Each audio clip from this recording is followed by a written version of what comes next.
परिव्राजक आचार्य तिदंडी स्वामी एवं भक्ति प्रसाद विष्णु गोस्वामी गुरुदेव महाराज जी के पावन चरण कमलों में असंख्य असंख्य कोटि दंडवत प्रणाम करते हुए उनसे हेतु की भक्ति की वांछा करती हूँ। परम गुरुदेव जययुक्त हों, परमेष्ठी गुरुदेव जययुक्त हों, रूपानुवर पूर्व आचार्य जययुक्त हों।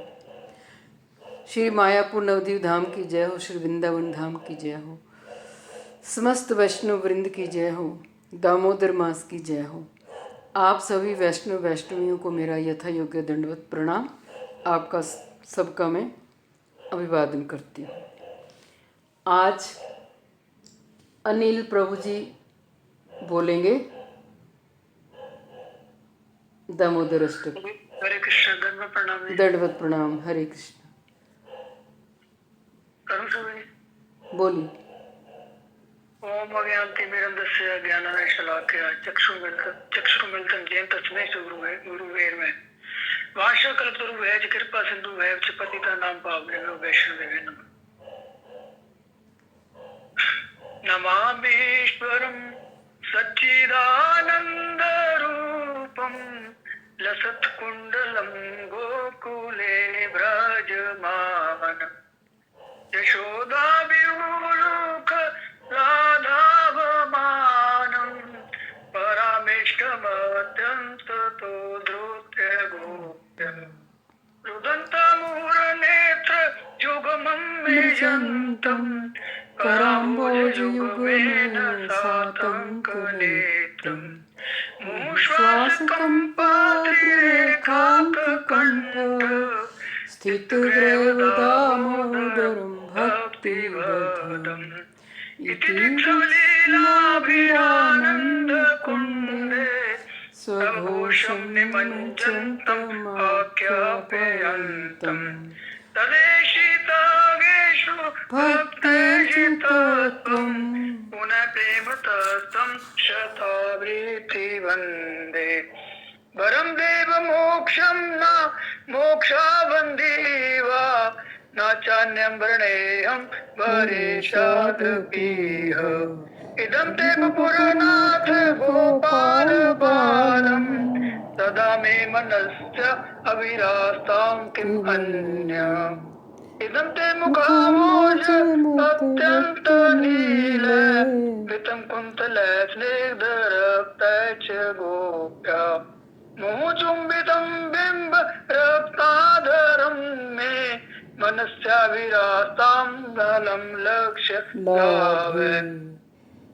नमो देव दामोदरानन्त विष्णो प्रसीद प्रभो दुःख जालाविदमगनं कृपा दृष्टि वृष्ट्याति दीनं बतानो गृहाणेश मामग्य वेद्यक्षिद्रेश कुबेरात्मयो वद मूर्तैव जत्व तवैमोचितो भक्तिभाजो कृतो च तथा प्रेम भक्तिं सब कामे प्रयश नामोक्षे गृहो में स्थित दामोदरेह। नमस्ते तु धामने सपुर दीप्ति धामरे तब दियो धरायथ विश्वस्य धामने। नमो राधिकाय तब दिया प्रियाय नमो नंत लीलाय देवाय तोभ्यं। नमामीश्वरं सच्चिदानन्दरूपं लसत्कुण्डलं गोकुले राजमानं। हरे कृष्णा जी। धन्यवाद प्रणाम। हरे कृष्ण। बहुत सुंदर। श्री दामोदर अष्टक। ये दामोदर अष्टक 8 श्लोक हैं इसमें, और 8 श्लोक की बहुत महिमा।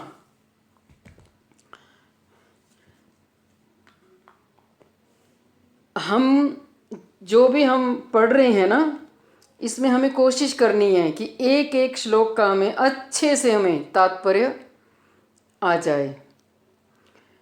बहुत सुंदर।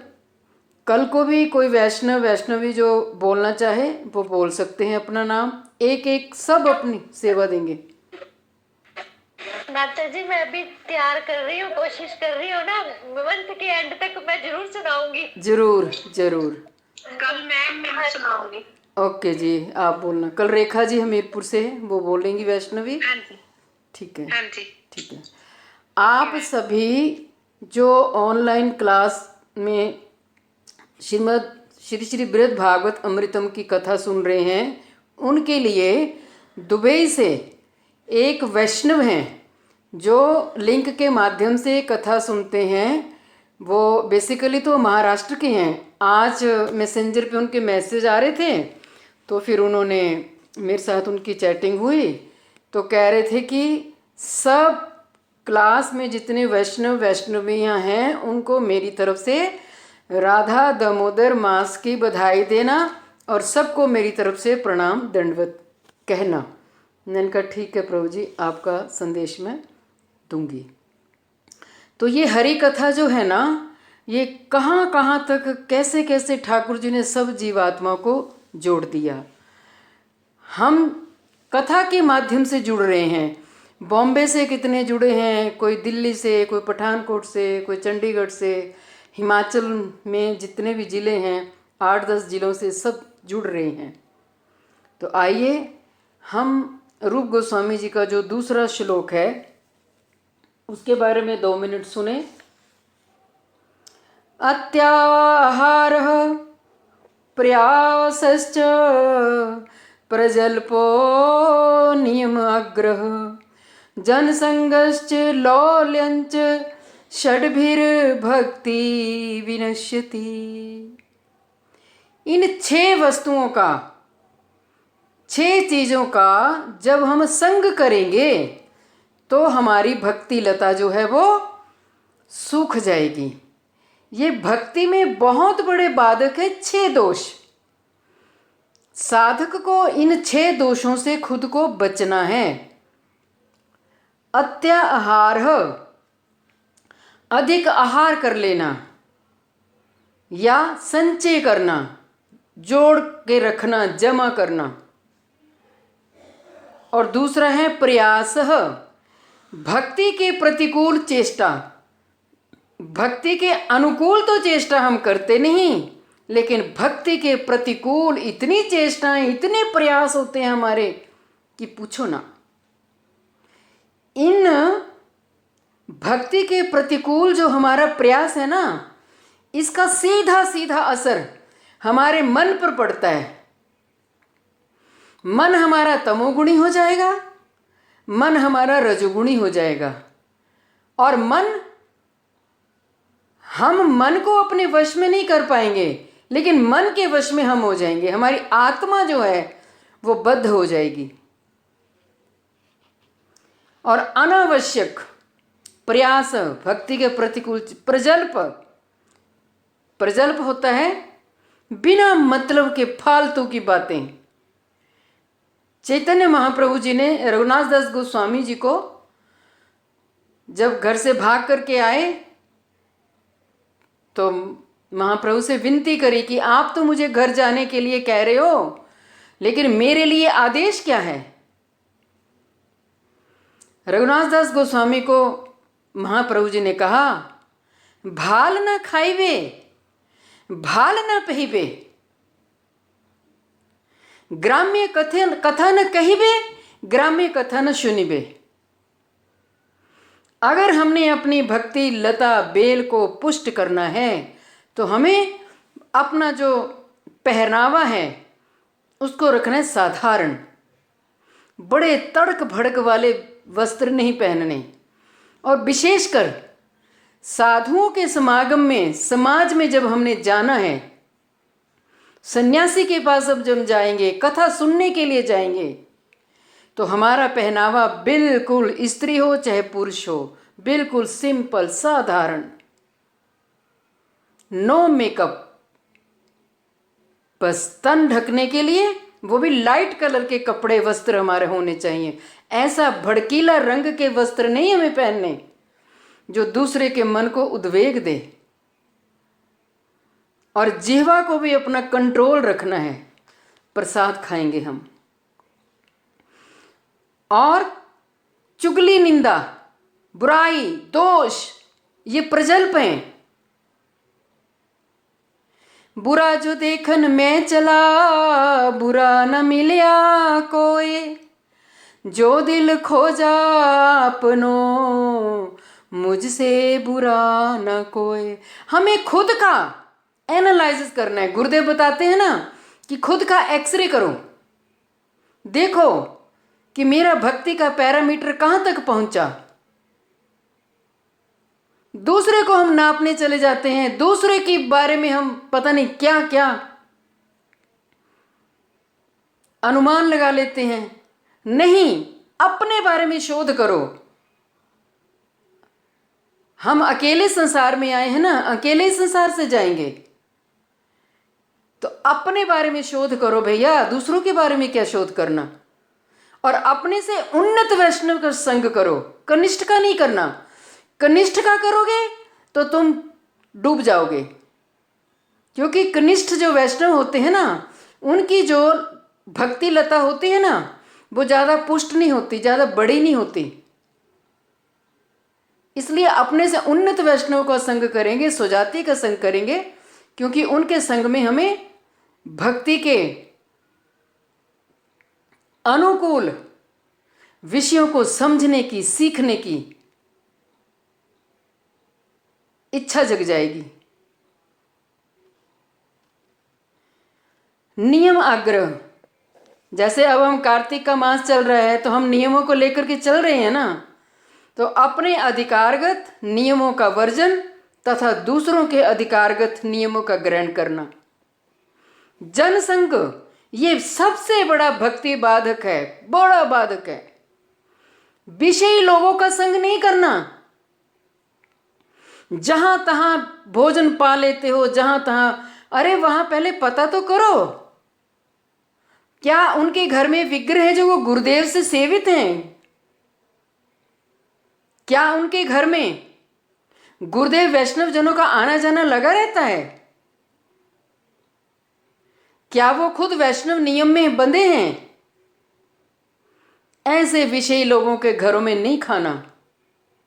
और स्त्री संगी का संग ये बड़े खतरनाक है, बहुत खतरनाक। ये भक्ति में हमारे इतने बड़े दोष हैं। मायावादी लोग, पाखंडी और अभक्तों का संग। अगर आप में योग्यता है तो आप समझा सकते हो, लेकिन प्रमाण के द्वारा समझाना। अगर कोई सामने वाला ना समझे तो तर्क नहीं करना, बहस नहीं करना, बस हाथ जोड़ो, हरि बोल कहो और वहां से उठ जाओ। और कई लोगों को तो तर्क करने में बड़ा आनंद आता है, बड़ा मजा आता है। तेरी की ऐसी की तैसी, तू मेरे आगे कैसे बोल रहा है, तेरी बोलती तो मैं बंद कर दूंगा। ये दंभ, ये अहंकार। और जो ऐसे रजोगुणी व्यक्ति होते हैं वो दूसरों को झुका के खुश रहते हैं। खबरदार, ऐसे लोगों का संग हमें नहीं करना। लॉलेंस, बुरे मतों को ग्रहण करने के लिए मन की चंचलता या लोभ। ग्रहण करना है तो किसी के सद्गुणों को ग्रहण करो ना। जैसे एक मधुमक्खी कितने प्रकार के पुष्पों का रस इकट्ठा करती है और एक ही पुष्प पर थोड़ी बैठती है, और अलग अलग पुष्पों का रस इकट्ठा करती है तो कितना सुंदर मीठा शहद होता है। तो हमें जो बुरे मतों को ग्रहण करने वाले लोग होते हैं, जो अपने मत को कहते हैं, अपने सिद्धांत को जबरदस्ती थोप देते हैं दूसरों के ऊपर, बिल्कुल नहीं। हमारा गौड़ीय वैष्णव संप्रदाय का सिद्धांत है। पता है किसी को हमारा सिद्धांत क्या है? गौड़ीय संप्रदाय का सूत्र क्या है, सिद्धांत क्या है? किसी को पता है तो अपना माइक खोल के बोलो जरा। राधा दास्यम। और सूत्र बनाया है इसका, जीवे श्लोक है। नामे रुचि। अच्छा, श्लोक। हाँ जी बोलिए। जीवे दया नामे। हाँ, क्या बोल रहे? जीवे दया नामी रुचि। और जीवे कृष्ण है नित्य दास। और विश्वनाथ चक्रवर्ती पाद जी ने सूत्र बना दिया, श्लोक मैंने कई बार ग्रुप में भी डाला है, कई बार इस पर चर्चा भी की है। जो पुराने डिवोटी हैं, जो 3-3 4-4 महीने से जुड़े हैं, हमें पता होना चाहिए सूत्र का क्या सूत्र है। ये तो नहीं है दीदी, जीवेर हाय कृष्ण नित्यादास। ये तो जीव, हाँ, ये जीव का स्वरूप ज्ञान है, हाँ जी। स्वरूप ज्ञान है। आराध्यो भगवान ब्रजेश तत्तन्य धामं वृंदावनम रम्य काचिद उपासना ब्रजवधू वर्गेण या कल्पिता। श्रीमद्भागवतं पुराणम अमलम प्रेमापुमर्थो महान श्री चैतन्य महाप्रभोर्मत्मिदं तत्रादरो नापरः। ये सबको सूत्र आना चाहिए, सबको। ये सूत्र जिसको आ गया, ये श्लोक जिसको आ गया, वो गौड़ीय है। दीदी इसको ग्रुप में डाल वैसे ये ना, ये सूत्र तो रोज ही बोलते हैं पर आराध्यो भगवान, तुम्हारा आराध्य कौन है? भगवान। भग माने 6 वस्तुएं जिसमें हैं, ऐश्वर्य, समग्र यश, वीर्य, षण्ण, ज्ञान, वैराग्य, श्री इति। आराध्य भगवान ब्रजेश तत्तन्य धामम, जो ब्रज का ईश है ब्रजेश, और उसका निवास स्थान है वृंदावन। रम्य काचिद उपासना ब्रज बधु वर्गणिया कल्पिता, उस ब्रजेंद्र नंद नंदन की उपासना जो ब्रज गोपियों ने की है।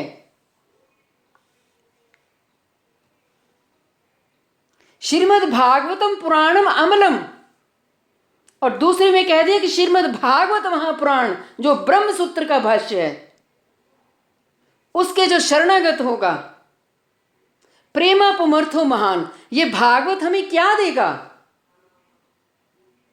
500 की गड्डियां देगा? ये देगा हमें प्रेम धन, प्रेमापुमर्थो महान।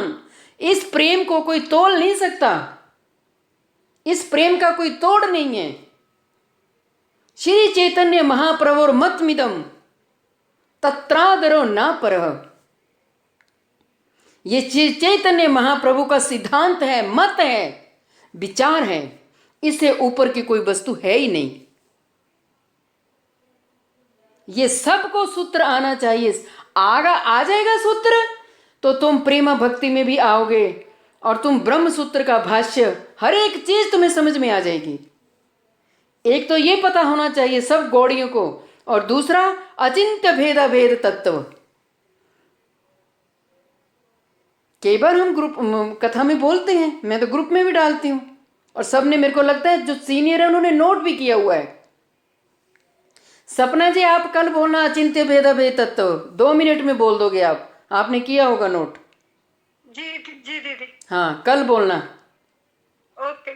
और ये सबको आना चाहिए। इस क्लास में हम यही तो सीखेंगे, और जब हम गुरुदेव के सामने इन चीजों को रखेंगे तो गुरुदेव का मनोअभीष्ट है ना, गुरुदेव कितने प्रसन्न होंगे। देखो हमारे शिष्यों ने सीखा है, सीख रहे हैं, सब प्रसन्न होंगे।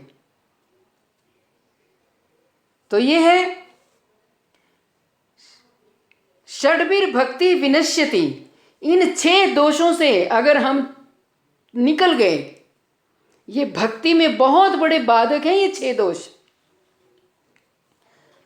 बोलने के लिए तो इस श्लोक पर 1 घंटा काफी है, फिर हमारी कथा रह जाएगी।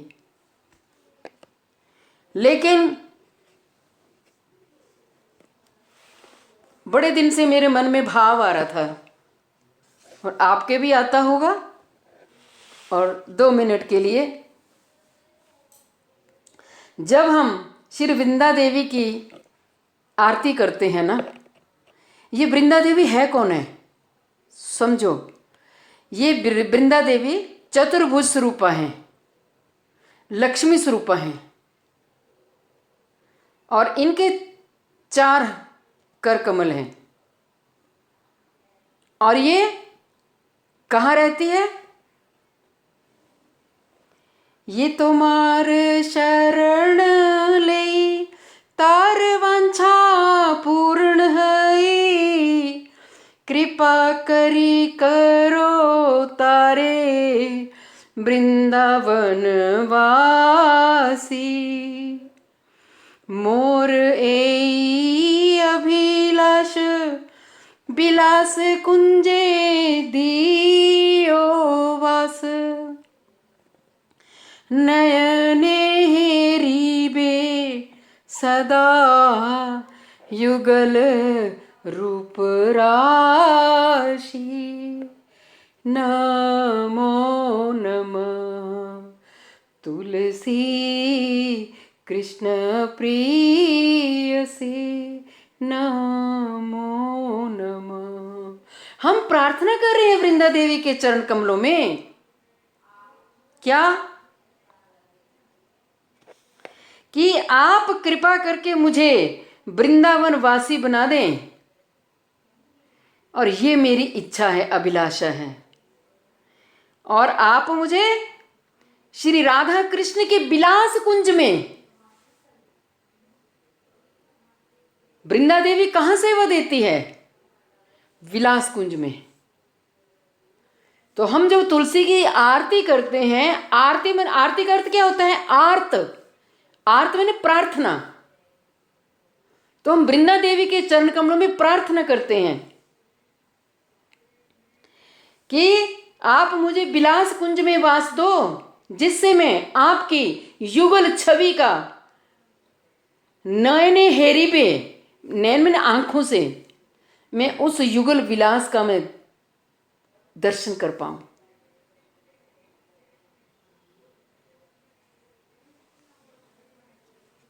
और आप मेरा ये निवेदन स्वीकार कीजिए।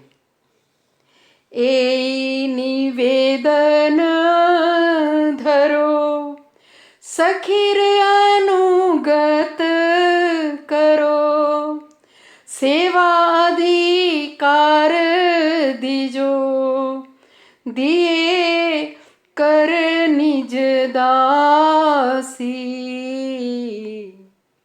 मुझे कब आप अधिकार दोगे? मुझे अपनी दासी बनने का अधिकार दीजिए वृंदा देवी। ऐसा भाव भर के ऐसी आरती हमें करनी है।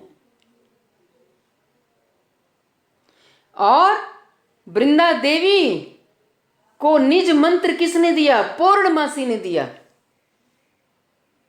अघटन घटन पटयसी, योग माया ने। योग माया के कहने से ही वृंदा देवी सेवा दे रही है। भगवान की अघटन घटन पटयसी शक्ति है योग माया, जो पूर्णमासी के रूप में ब्रज में है। ऐसे मेरे मन में आज भाव आ गया, मैंने कहा थोड़े अपने भावों की चर्चा कर लेते हैं बड़े दिल से। अच्छा, जब हम शंख से जल की आरती करते हैं ना, तो उसका क्या अर्थ होता है? कोई बताएगा?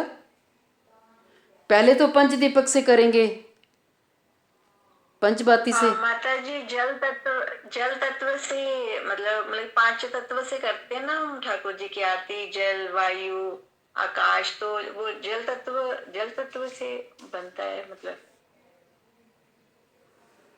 नहीं, इसका ये भाव है कि जब हम दीपक से आरती करते हैं ना ठाकुर जी के चरण कमलों में 7 बार, 1 बार नाभि में, फिर मुखमंडल में 4 बार, फिर पूरे श्री विग्रह में, हमारे ठाकुर जी के श्री अंग को इन जो गरम गरम दीपक है उससे कहीं अग्नि सेक न लग जाए, तो उसके लिए, ठंडी के लिए हम जल, फिर जल कहाँ गिराते हैं? जब शंख से आरती कर दी, फिर थोड़ा जल चरणों में गिराएंगे, साइड में, राइट साइड पे गिराते हैं ना थोड़ा सा। इसका भाव ये होता है।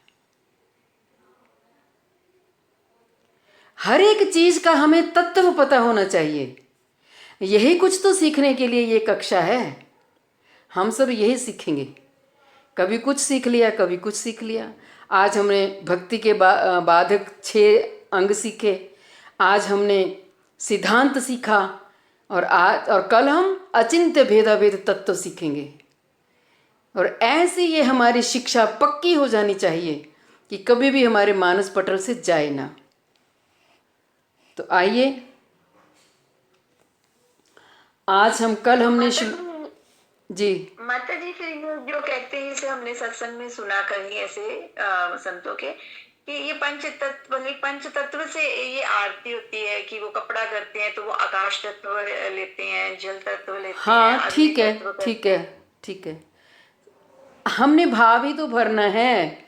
आपका भाव भी ठीक है, औरों का जो भी, हम बस यहाँ बैठे हैं सीखने के लिए। आपका भाव भी अच्छा है। आपने भी मठ में सुना है ना, वैष्णव से सुना है, तो सब क्लास में सुन रहे हैं।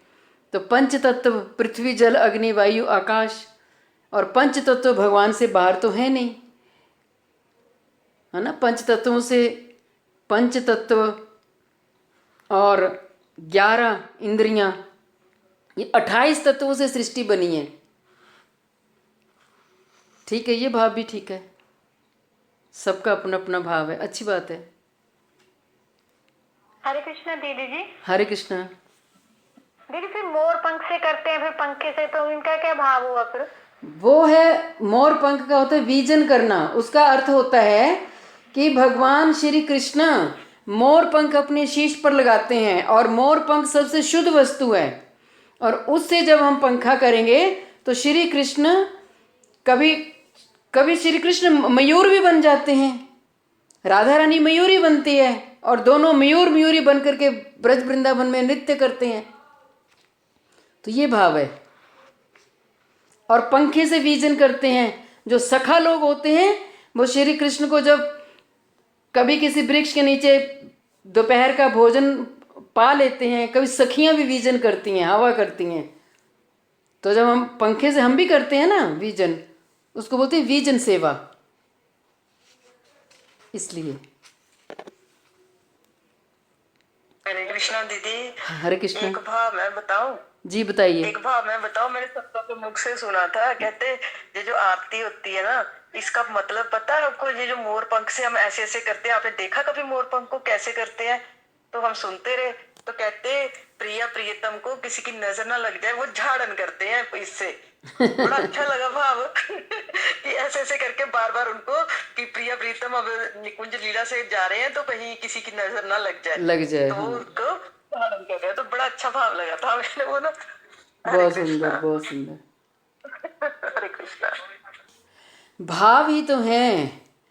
भाव जितना भरेंगे उतनी हमारी भक्ति लता पुष्ट होगी। आइए, कल हमने सुना कि ब्रह्मा जी कह रहे हैं कि शिव जी ही मुझसे अधिक श्री कृष्ण के कृपा पात्र हैं, और वो सखा के रूप में हैं। तो यहाँ कह रहे हैं पेज नंबर 116, भावानुवाद। महादेव श्री कृष्ण के चरण कमलों से निकले हुए मकरंद को पान करके उन्मत्त हो जाते हैं। उन्होंने धर्म, अर्थ, काम और मोक्ष आदि चतुर्वर्ग तथा परम ऐश्वर्य भोगों को तुच्छ जानकर त्याग दिया है, अर्थात अपने परमेश्वर भाव को भी त्याग दिया है। अथवा वे चतुर्वर्ग से भी अधिक परम ऐश्वर्य सुख भोग रहे हैं। अतएव उनके समान श्री कृष्ण का कृपा पात्र और कौन हो सकता है। श्री महादेव ऐसा सोचते हैं। अहो, इंद्र, ब्रह्मा आदि देवता नश्वर दुख रूप दिव्य माला अनुलेपन आदि ग्रहण करके भोगों में आसक्त क्यों रहते हैं। यथार्थतः यह कहा जा सकता है कि इंद्र, ब्रह्मा आदि श्री कृष्ण के रसानंद में डूबे हुए सेवकों के उपहास के पात्र हैं।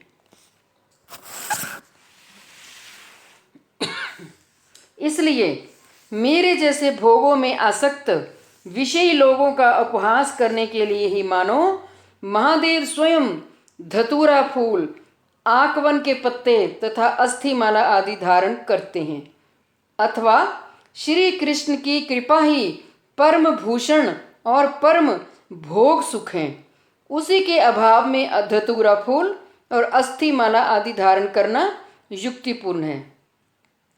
अथवा हृदय में भक्ति निष्ठा होने पर बाह्य मंडन ऐसा ही हुआ करता है, अथवा ब्रह्मा और इंद्र आदि की संपद सार रहित है, इसलिए उनका उपहास करने के लिए तुच्छ वस्तुओं को धारण करते हैं। परमेश्वर के लिए ऐसी तुच्छ वस्तुओं को धारण करना असंभव है। ऐसा करने पर भी वे आत्मगोपन करने में अर्थात अपने को छिपाने में असमर्थ होकर श्री कृष्ण के चरण कमलों से निकली हुई गंगा को अपने मस्तक पर धारण करते हैं और प्रसन्नता से नृत्य करते करते ब्रह्मांड को भी कंपायमान कर देते हैं। जो शिवजी के भस्म होती है ना, शमशान की जो भस्म, वो किसकी भस्म होती है? कहते जो वैष्णव जन होते हैं, शिवजी को वैष्णव जन इतने प्रिय हैं, कृष्ण भक्त इतने प्रिय हैं कि वो वैष्णवों के भस्म को, राख को लगा करके ये मेरे प्रिय का प्रिय है, ये मेरे स्वामी का प्रिय है, और उस भस्म को लगा करके नृत्य करते हैं। इतनी महिमा, इतना देवादिदेव महादेव। और शिवजी वैसे नहीं, शमशान में कुछ शिवजी का वास थोड़ी है। शिवजी तो हर घड़ी शुद्ध हैं। तो ये वैष्णवों की भस्म को लगाते हैं, रोते हैं। इसके शरीर से ना जाने एक एक कतरा खून के कतरे से इसने मेरे प्रभु का नाम का गुणगान किया है। इतना सा शेष अंश भी शिवजी छोड़ते नहीं, इतना सत्कार करते हैं देवादिदेव। और ये किसकी मुंडों की माला पहनते हैं? पार्वती ने पूछा। एक बार देवर्षि नारद आए कैलाश पर, तो कहा शिवजी थे नहीं, तो पार्वती को कहा कि कभी आपने पूछा है ये भोलेनाथ किसके मुंडों की माला पहनते हैं? वो किसी और से प्रेम करते होंगे। और जब शिवजी आए तो पार्वती नाराज होकर बैठी हुई थी। क्यों देवी, क्या हुआ? आप किसी और से प्रेम करते हो क्या? नहीं प्रिय, मैं तो तुमसे ही प्रेम करता हूं। फिर ये इतने मुंडों की माला, ये तो तेरे मुंड हैं। आप मरते नहीं हो, और मेरे कितने जन्म हो गए। ये तेरे, बार बार तो शरीर छोड़ती है ना, ये तेरे ही मैंने, इसीलिए मैं तुझसे प्यार करता हूं। ये मैंने तेरे ही मुंडों की माला डाल रखी है। कृष्ण प्रसादातिन्नेव मादृशाम अधिकारिणाम अभीष्ट अपरियुतुम मुक्तिस्तस्य बतन्यापि शक्यते। श्री कृष्ण की कृपा से वे मुझ जैसे अधिकारी देवताओं को भी अभिष्ट मुक्ति प्रदान करने में समर्थ हैं। अधिक क्या कहूँ, उनकी अर्धांगिनी श्री पार्वती भी ऐसा कर सकती हैं। श्री महादेव मुझ जैसे अधिकारी देवताओं को अर्थात इंद्र और ब्रह्मा आदि पदाधिकारी देवताओं को भी उनका अभिष्ट प्रदान कर सकते हैं, अथवा अपने अपने आवश्यक कार्य को संपूर्ण करके परम आसक्ति रहित होने पर और आंतरिक हृदय से प्रार्थना करने पर वे हमारे अभिलषित मोक्ष को भी प्रदान कर सकते हैं। यद्यपि ब्रह्मा एवं रजोगुण के अधिष्ठात्र देव के रूप में भगवान के अवतार हैं, फिर भी इंद्र आदि अन्य अन्य अधिकारी देवताओं के समान अपने अधिकार को समझने के कारण अथवा भक्ति प्रवर्तक अवतार होने के कारण उनकी ऐसी उक्ति को स्वाभाविक विनय उक्ति समझना चाहिए। ये सब आधिकारिक देवता हैं, ब्रह्मा, इंद्र, चंद्र, वरुण, कुबेर, इनको अधिकार दिया गया है। और अधिकार भी भगवान श्री कृष्ण ने लिमिट में दिए हैं।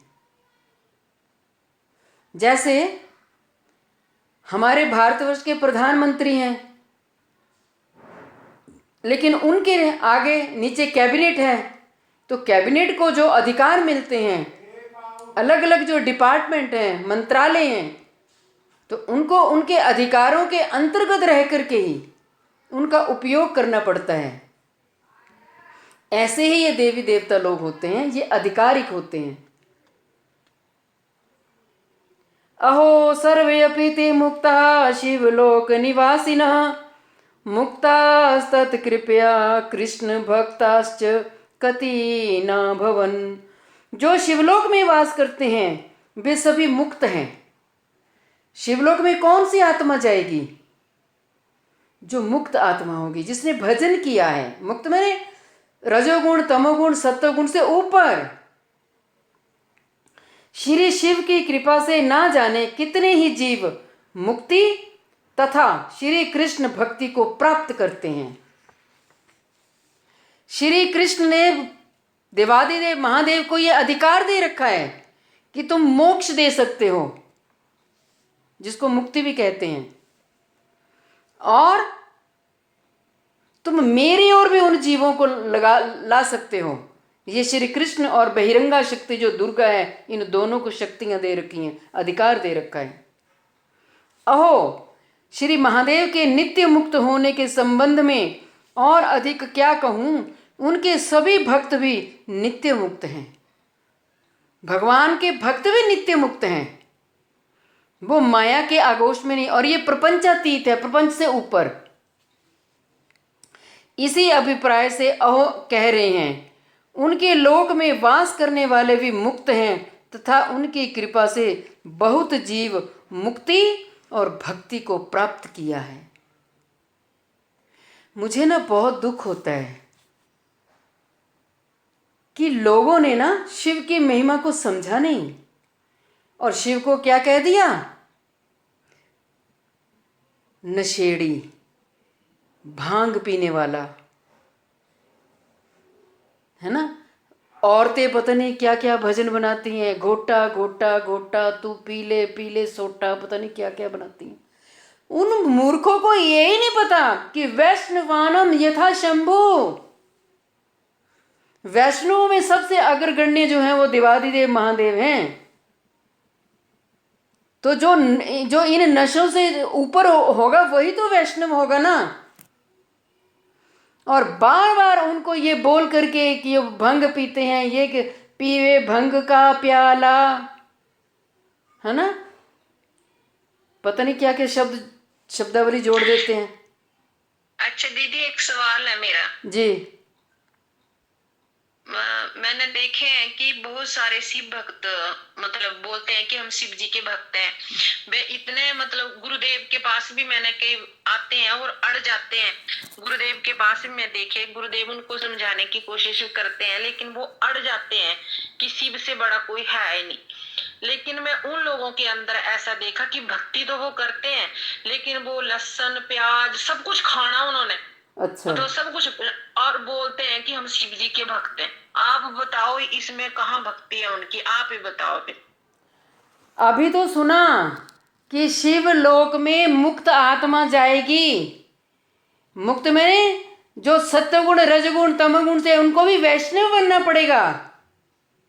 जो तत्व से, शिव तत्व को जो समझ जाएगा वो ही तो शिवलोक में जाएगा। जो ये कहेगा कि ये बात है ना, वो इस बात को नहीं समझते। गुरुदेव इसी बात को समझाते हैं, लेकिन वो नहीं समझते। वो समझते हैं कि शिव वाले वो भांग भी पी जाएंगे, सब कुछ खाएंगे, लेकिन है शिव जी के भक्त। लेकिन वो यथा शंभु वाला वो आपका शब्द नहीं समझेंगे। वो कहाँ से समझेंगे? उनकी ऐसे दुष्कृति उक्त अनर्थ जो पिछले जन्मों में उन्होंने जो बीज बनाए हैं ना कर्म के, वो इसी जन्म में, वो उनकी पिछला जो स्वभाव है ये इस जन्म में आकर के उनका स्वभाव पक्का हो गया। वो 1000 लाख कोई अपना दिल खोल के भी बता दे ना, वो नहीं समझेंगे। वो है दुष्कृति उक्त अनर्थ।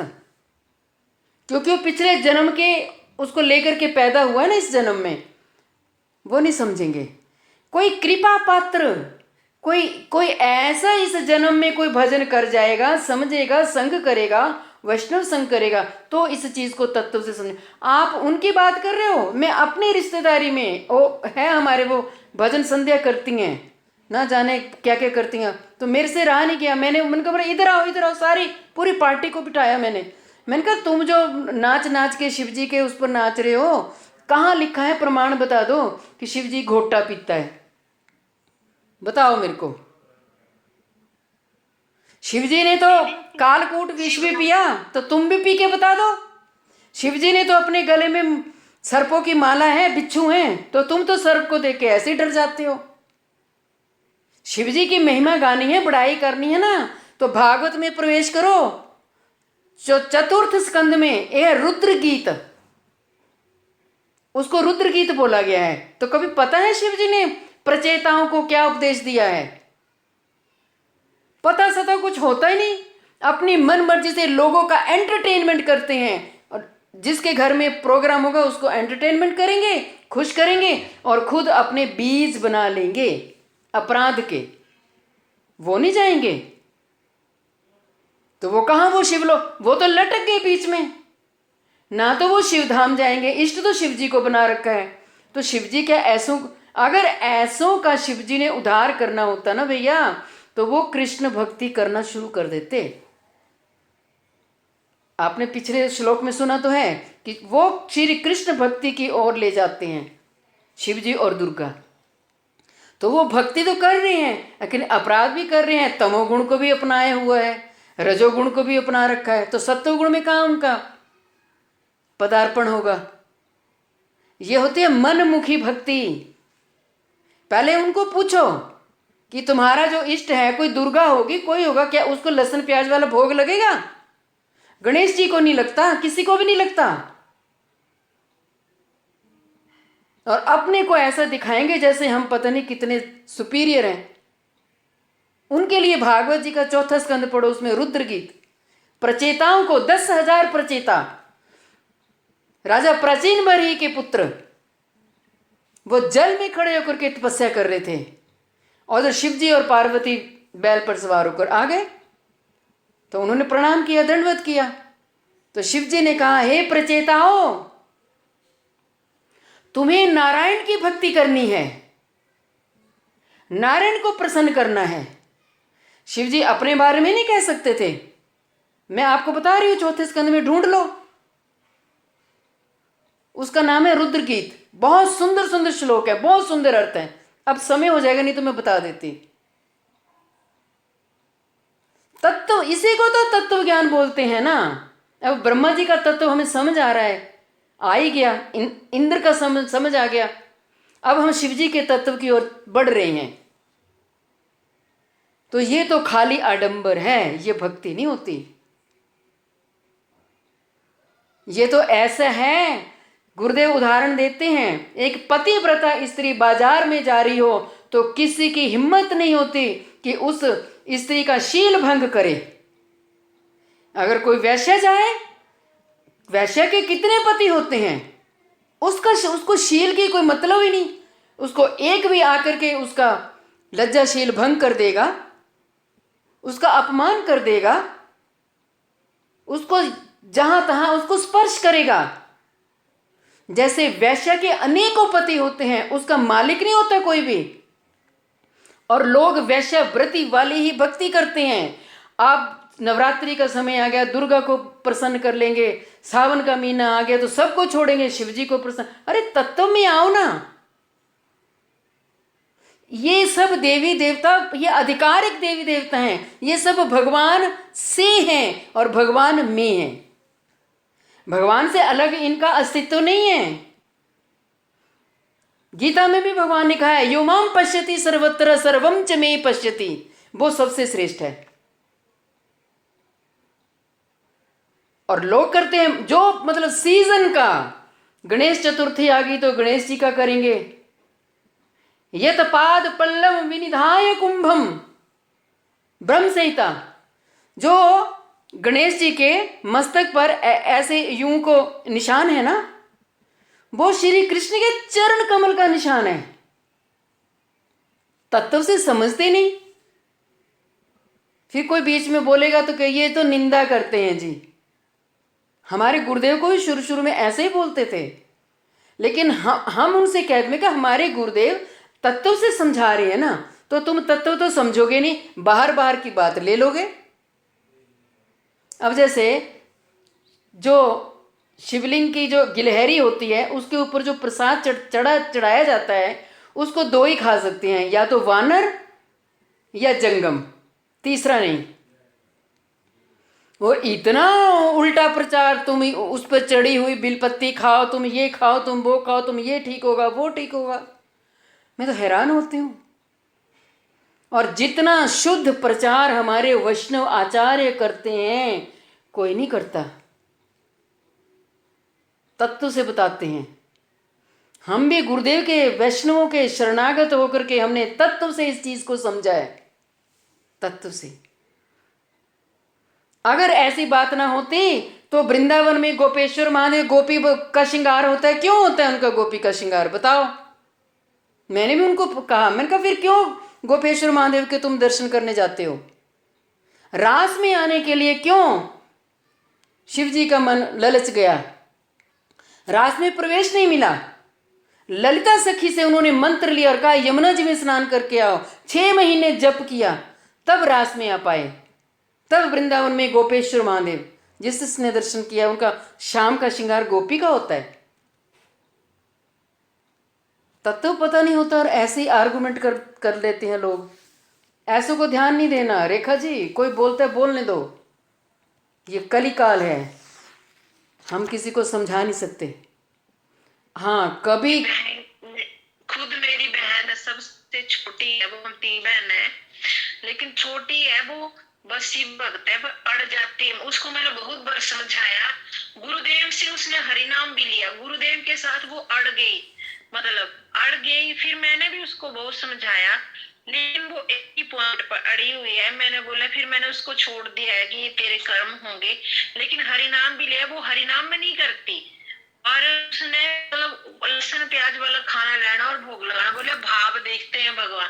फिर मैंने छोड़ दिया है उसको समझाना कि अब मेरे बस की बात नहीं। आप ठीक है, कभी आपको मिले तो आप श्रीमद् भागवत का 4थे स्कंद में रुद्र गीत प्रचेताओं की कथा है, वो उसको जरूर सुनाना। 1-2 पे एक श्लोक में सुना देती हूँ। रुद्र शिव जी क्या कहते हैं प्रचेताओं को? तुल्यानाम लवेनपि भगवत संगी संगस्य मर्त्यानाम किम उत आतिशः।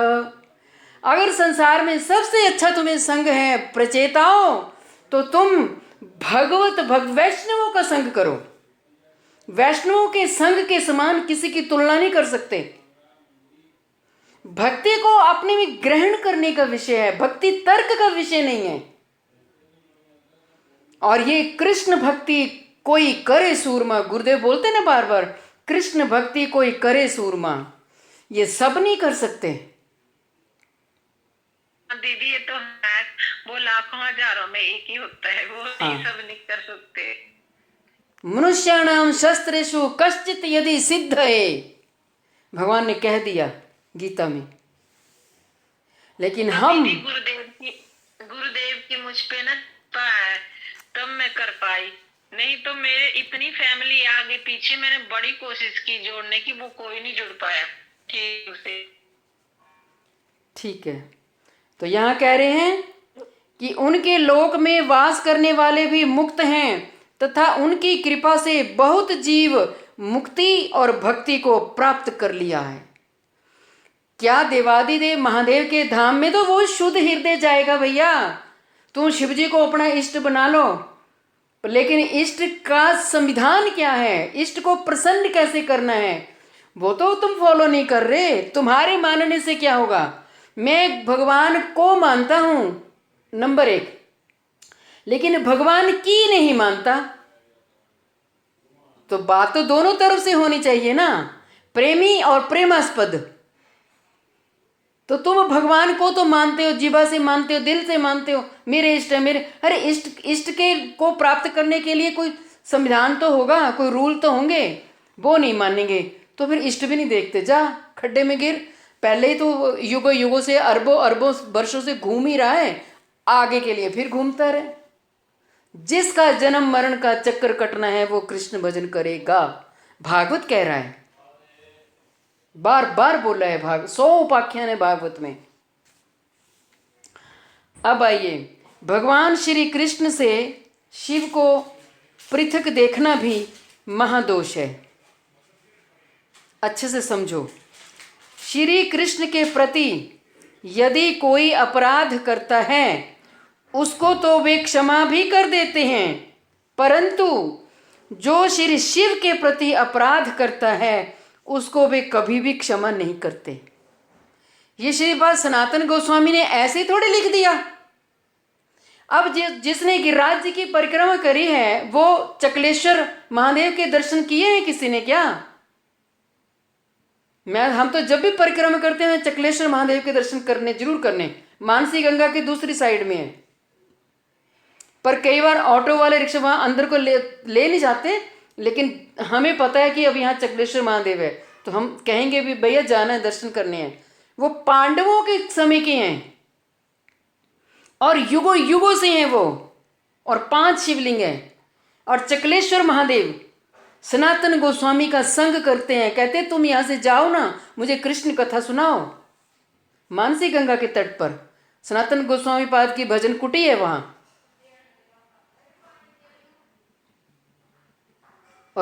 और शिवजी का अपमान कोई करे तो भगवान श्री कृष्ण से सहा नहीं जाता, ये बता रहे हैं। श्री शिव को श्री कृष्ण का कृपा पात्र कहकर यहाँ पर श्री कृष्ण और श्री शिव में भेद बुद्धि रखने के लिए निषेध कर रहे हैं, मना कर रहे हैं कि कभी भेद बुद्धि नहीं रखना।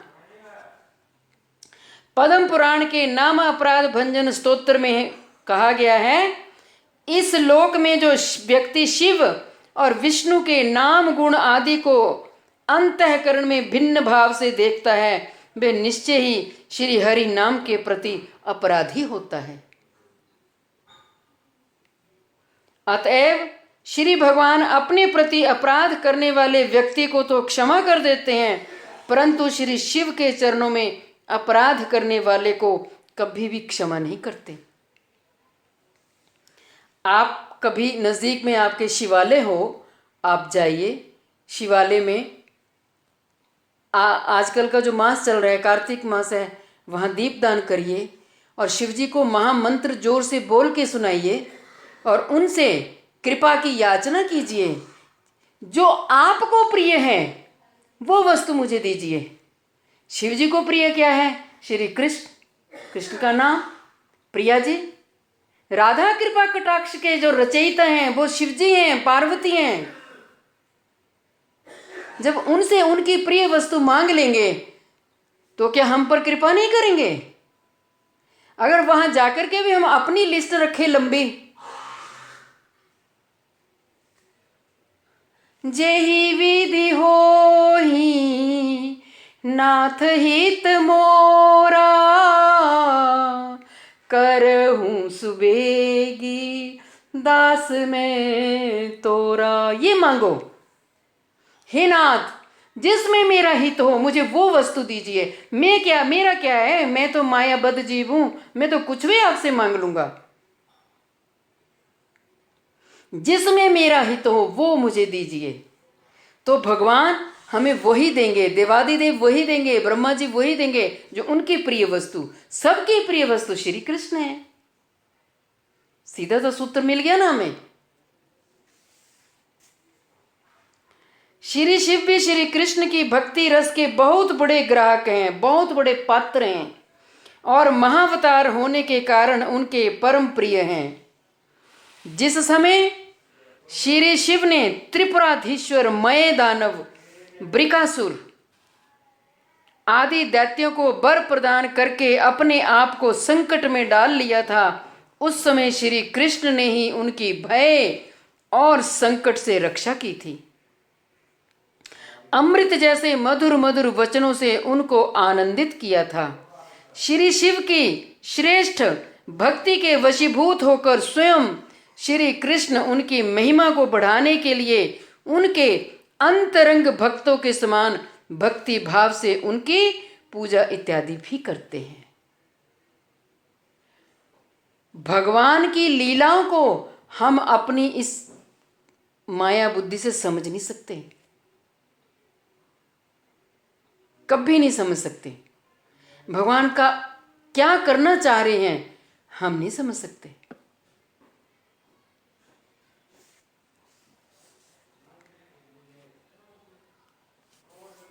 रावण का क्या कम था? कितना बलशाली था। कैलाश पर्वत को जिसने अपने हाथों से उठा लिया, और ये जो सोने की लंका थी ना, ये शिवजी ने पार्वती के लिए बनाई थी। और जब शिव तांडव स्तोत्र, ये इसका रचयिता रावण है, रावण ने ये स्तोत्र गा गा करके शिव जी को रिझा दिया और ऐसे को करके अपना पूरा कैलाश पर्वत उठा लिया। तो शिव जी बड़े प्रसन्न हो गए। तो शिव जी ने कहा कि तुम मेरे दास हो, मेरे भक्त हो, मांगो मुझसे क्या मांगते हो, जो तुम आज मांगोगे मैं वही दूंगा। रावण ने कहा मुझे देना है तो ये वाली सोने वाली जो लंका है ना, जो आपने बनाई है पार्वती के लिए, यही मुझे दे दो। ठीक है, शिवजी तो आशुतोष हैं, शिवजी ने दे दी, एक सेकंड के लिए भी नहीं सोचा। और फिर शिवजी को ही बुला दिया कि आप ही आ जाओ मेरे बन करके। उन्हीं के हाथों से सब कुछ हुआ। ऐसे होते हैं शिवजी के भक्त, आशुतोष देने में देरी नहीं करते। महादेव श्री कृष्ण के परम प्रिय हैं। इस विषय को श्री शिव इत्यादि 4 श्लोकों में बता रहे हैं। श्री शिव के वर से उन्मत्त त्रिपुराधीश्वर मय दानव के द्वारा निर्मित अमृत के कूप, मय दानव ने एक अमृत का कुआं बना रखा था, और मय दानव के वहां कोई भी अगर मर जाता था ना, तो उस अमृत के कुएं में उसको डुबाते थे और वे जिंदा हो जाता था। तो वहां उसको जीवित कर दिया जाता था। अत्यधिक भय से तथा बृकासुर के भय से भगवान ने शिव की रक्षा की। ये जो बृकासुर था ना, असुर, इसने शिवजी को बड़ी आराधना की, प्रसन्न कर दिया। और शिवजी ने कहा मांगो तुम मुझसे क्या मांगते हो। तो बृकासुर ने कहा कि आप मुझे ये वरदान दीजिए कि मैं जिसके मस्तक पर हाथ रखूं वो भस्म हो जाए। शिव जी ने तथास्तु कह दिया। इस बृकासुर ने सोचा कि वरदान तो मुझे दे दिया, अब मैं टेस्ट करूं यह वरदान झूठा है कि सच्चा है। और वो शिव जी के पीछे ही भाग चला, शिव जी के शीश पर हाथ रख रहा, सोच रहा था। भागते भागते भागते भागते वे शिव जी को भगवान विष्णु मिले, श्री कृष्ण मिले। क्या हो गया देवादिदेव, कहां इतनी दौड़ भाग कर रहे हो? प्रभु मेरा ही शिष्य, मेरा ही चेला मुझसे वर लेके मुझ पर ही वो प्रयोग करना चाह रहा है। अच्छा, और श्री कृष्ण वहां एकदम से अपनी माया शक्ति से शिवजी को उन्होंने आलोक कर दिया और खुद एक सुंदर नारी बन गए। और बड़े हाव भाव त्रिभंग ललित में उसमें दिखा रहे हैं। बड़ी पतली सी साड़ी पहनी है, बड़ा सुंदर यौवन है और नृत्य कर रहे हैं। और बृकासुर बड़ी सुंदर स्त्री है। अरे कहाँ भागे जा रहे हो? एकदम से उनको मति भ्रम हो गई उनकी। आओ मेरे साथ थोड़ी देर नृत्य कीजिए, मैं नृत्य कला में पारंगत हूं। अच्छा, बस ऐसे करो, ता थे या था, ऐसे किया।